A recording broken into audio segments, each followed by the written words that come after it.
السلام علیکم ورحمۃ اللہ وبرکاتہ۔ آج ہم اس ٹاپک پر بات کریں گے کہ میاں بیوی اپنے رشتے کو مضبوط کیسے کریں۔ دوسرے ہم یہ جانیں گے کہ بے علمی کی بنیاد پر انسان کیا کر گزرتا ہے، اور نبی پاک صلی اللہ علیہ وسلم کا فرمان ہے خیرکم خیرکم لأہلہ وانا خیرکم لأہلی، تم میں سب سے بہتر وہ شخص ہے جو اپنے گھر والوں کے ساتھ اچھا برتاؤ کرے، اور میں تم سب سے اچھا ہوں، اور میں تم سب سے اچھا ہوں کہ اپنے گھر والوں کے ساتھ اچھا برتاؤ کرنے والا ہوں۔ اینٹیں جڑتی ہیں تو گھر بن جاتا ہے، اینٹیں جڑتی ہیں تو گھر بن جاتا ہے، اور دو دل جڑتے ہیں تو زندگی جنت بن جاتی ہے۔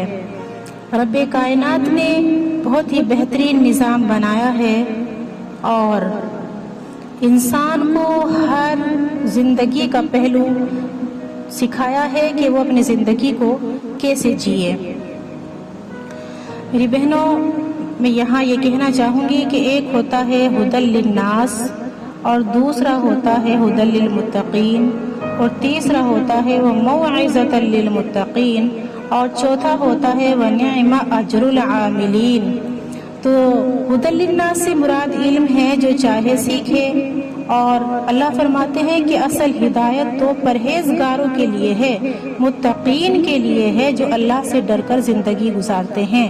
اور سورہ نور میں آتا ہے کہ نصیحت بھی پرہیزگار یعنی متقی لوگ اللہ سے ڈرنے والے ہی حاصل کرتے ہیں۔ اور اللہ فرماتے ہیں جو علم سیکھ کر اس پر عمل کرتا ہے تو کیا ہی اجر ہے عمل کرنے والوں کا۔ اللہ تعالی ہمیں ہر علم پر عمل کرنے کی توفیق عطا فرمائے۔ دیکھو، ایک لفظ ہے نکاح، دوسرا ہے طلاق۔ نکاح کے معنی گرہ لگنا، اور طلاق کے معنی گرہ کھل جانا ہے۔ جیسے آنکھ اور ہوتی ہے، نیند اور ہوتی ہے، مگر جب آنکھوں میں نیند آ جائے تو وہ صرف نیند کہلاتی ہے، یعنی نیند اور آنکھ ایک جان بن جاتے ہیں۔ اسی طرح جب پانی مٹی میں مل جائے تو پانی مٹی کے اندر مل کر مٹی ہی بن جاتا ہے۔ اسی طرح دو جان الگ الگ ہوتی ہیں، ایک لڑکی دوسرا لڑکا، لیکن سورہ نساء کی اول کی عبارت کے مطابق وہ ایک جان ہو جاتے ہیں، جس کو قرآن یوں بیان فرماتا ہے کہ مرد عورت کا لباس ہے اور عورت مرد کا لباس ہے۔ وہ ایک دونوں اپنے الگ الگ مت سمجھے کہ ہم دونوں الگ الگ ہیں، بلکہ وہ دونوں ایک ہی ہیں۔ اور جب طلاق کسی کو ہو جائے تو اس کی گرہ کھل جاتی ہے اور وہ دونوں الگ الگ ہو جاتے ہیں، اس کا نام طلاق ہے۔ جب انسان کسی کے حقوق کی وائلیشن کرتا ہے، خلاف ورزی کرتا ہے، تو یہ کوئی عدالت کا قانون نہیں ہوتا، بلکہ یہ اس انسان کا اپنا قانون ہوتا ہے کہ وہ دوسرے انسان کے حق کی وائلیشن کرتا ہے، اور اس کے اندر ایک بہت بڑا وکیل بیٹھا ہوا ہے جو اس کو ہر برے کام پر ملامت کرتا ہے کہ یہ غلط ہے، لیکن انا دل کے آگے دیوار بن کر کھڑی ہو جاتی ہے اور وہ غلط کام کرنے پر مجبور ہو جاتا ہے، وہ غلط کام کر ہی بیٹھتا ہے۔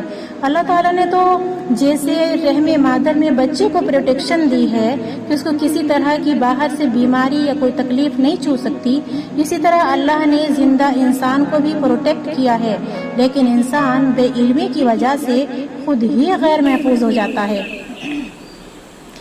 ایک سروے کے مطابق اللہ تبارک و تعالیٰ تو میاں بیوی کو گزارنے کا طریقہ کچھ اور سکھاتا ہے، لیکن جب ایک انسان علم حاصل نہیں کرتا تو وہ بے علمی کی بنیاد پر کیا کر گزرتا ہے، دیکھتے ہیں۔ ایک سروے کے مطابق ایک سال میں 5 لاکھ عورتیں اپنے شوہروں کے تشدد کا، ظلم کا شکار ہوتی ہیں، نشانہ بنتی ہیں، اور ہر 1000 عورتوں میں سے 5 عورتیں ایسی ہیں جنہوں نے اپنے شوہروں پر الٹا ہاتھ اٹھایا۔ اس طرح مردوں کی بھی 1 لاکھ تعداد بن گئی، اور ایک رپورٹ کے مطابق 1045 عورتیں اپنے شوہروں کے ہاتھے بیچاری قتل ہی ہو چکی ہیں۔ دیکھو، مرد بال کھینچتے ہیں، دھکے دیتے ہیں، ڈنڈے مارتے ہیں، جبکہ اللہ نے سورہ نساء میں قرآن کے اندر 3 آپشن بتائے ہیں۔ پہلا آپشن سمجھانے کا ہے